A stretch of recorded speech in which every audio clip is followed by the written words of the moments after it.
yang dihasilkan, berapa devisa yang dihemat.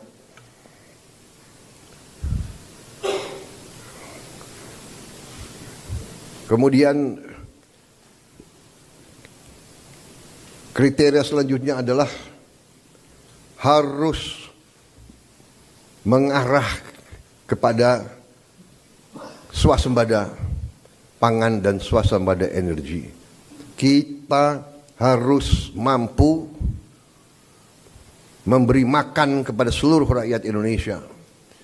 Tidak lagi import, dan saya terima kasih kepada jajaran menteri-menteri yang telah melaporkan kepada saya tahun 2025 lagi, tahun 2025 ini kita tidak akan import beras lagi, tidak akan import jagung lagi, tidak akan import garam lagi.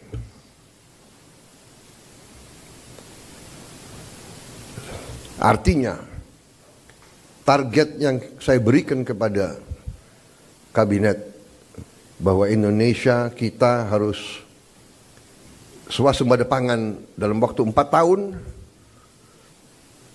Alhamdulillah, target itu bisa kita capai akhir 2025, paling lambat awal 2026.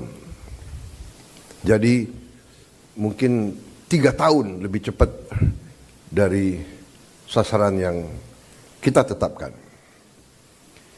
Artinya bahwa dengan niat baik, dengan kerja keras, ya, dengan orientasi kepada negara dan bangsa,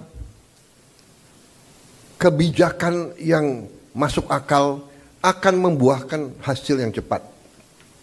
Ini harus kita yakini. Kemudian kriteria selanjutnya adalah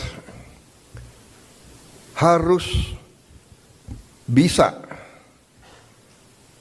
memberi terobosan teknologi.